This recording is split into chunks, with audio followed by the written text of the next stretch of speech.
అంబటి రాంబాబు వ్యాఖ్యల మీద దాని మీద మీ స్పందన? అసలు అమ్మంటి గాడు వాడు మనిషో పశువు, ఆడికి ఆల్రెడీ ఆంబోతెద్దు అని పేరుంది. ఆడికి అమ్మంటి మేము ఒకటే చెప్తున్నాం, అరే 4 సార్లు ముఖ్యమంత్రిగా చేశారు, 5వసారి కూడా ముఖ్యమంత్రి అవ్వబోతున్నారా నారా చంద్రబాబు నాయుడు గారు. నువ్వు నారా చంద్రబాబు నాయుడిని ముఖ్యమంత్రి గారిని పట్టుకొని ఆయన కాలు గోటికి నువ్వు చనిపోవరా? నువ్వు అసలు కుక్క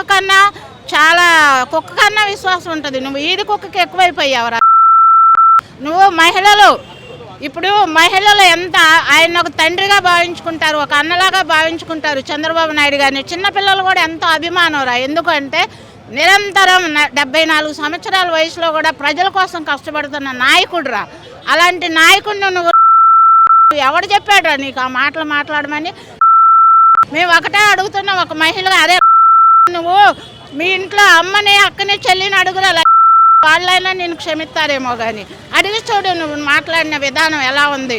బూతుల మంత్రిగా నీకు బూతులు ఎదవ నువ్వు అసలు నిన్ను క్షమించలేకపోతా ఉన్నావు. మేము ఆడవాళ్ళ చేతికి కానీ దొరికితే నువ్వు ఎక్కడ దొరికితే అక్కడ నీకు ఇంకా కేసులు తొక్క అవన్నీ వేస్ట్. నన్ను అడిగితే నరికి రఫా అంటారు. మాట్లాడితే ప్రశాంతంగా ఉన్న రాష్ట్రాన్ని ఏదో ఒక విధంగా మీరు పద్దాకా హైలైట్ అవ్వాలి, చెడగొట్టాలి. ఒక పక్క రాష్ట్రం అభివృద్ధి చేయాలి, అమరావతి లేదు, ఇల్లు లేదు, ఒక అడ్రస్ లేదని చెప్పేసి నిరంతరం ప్రజల కోసం కష్టపడుతున్న నాయకుడిని మాట్లాడతావురా? కొడక నరికి మాటలు లేవిక.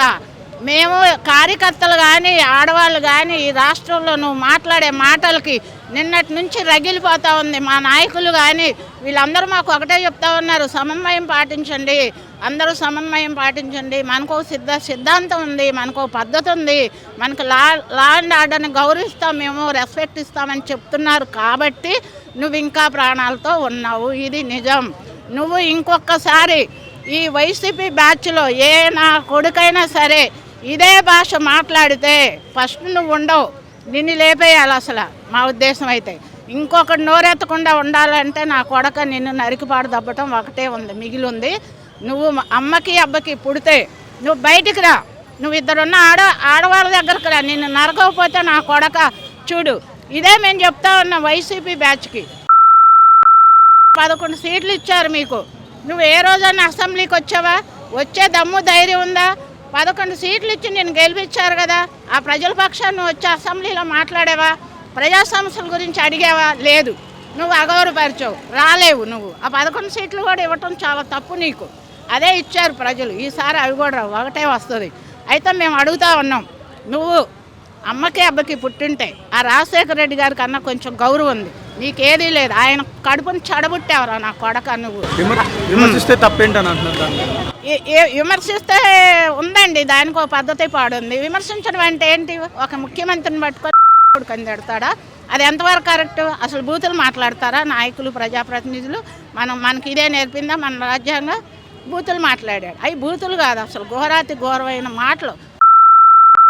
వీడు ఎంతమంది మరి వాళ్ళ అమ్మని మేము తిట్టలేకపోతా ఉన్నాం. ఒక మహిళగా మెంటల్ ఉందా లేకపోతే మైండ్ దొబ్బిందా?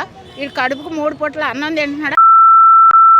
అరే అమ్మంటిగా మాకు రగిలిపోతా ఉంది, నువ్వు దొరికితే మాకు కానీ ఈ వైసీపీలో ఇలాంటి కుక్కలు, ఇలాంటి బూతులు తిట్టే నా కొడుకులు ఎవడైనా సరే మేము ఉన్నా పోయినా బాధలేదురా. చంద్రబాబు నాయుడు కోసం అయినా మేము ప్రాణాలైనా ఇస్తాం. ఇంకొకసారి అయినా వచ్చి ఇలా బూతులు తిడితే ఆ క్షణమే మీరు ఉండరు నా కొడకలారా. మాకు కొడవలు పట్టుకోవటం వచ్చు, గొడ్డలు పట్టుకోవటం వచ్చు, మాకు మర్డర్లు చేయటం వచ్చు. మీరు 100 తిడితే మేము 1000 తిడతాం. అలా మాకు పద్ధతి, ఓ సిద్ధాంతం ఉంది కాబట్టి మీరు బతికి పట్టగట్టారు. మీకు ఇదే చెప్తా ఉన్నాం, ఇప్పటికైనా బుద్ధి తెచ్చుకొని మీరు పద్ధతిగా ఉండండి, ప్రజల సమస్యల మీద పోరాడండి. అంతకు మించి మీరు ఇప్పుడు వాగినట్టు ఎవడన్నా వాగితే నెక్స్ట్ మినిట్ మీరు ఉండరు.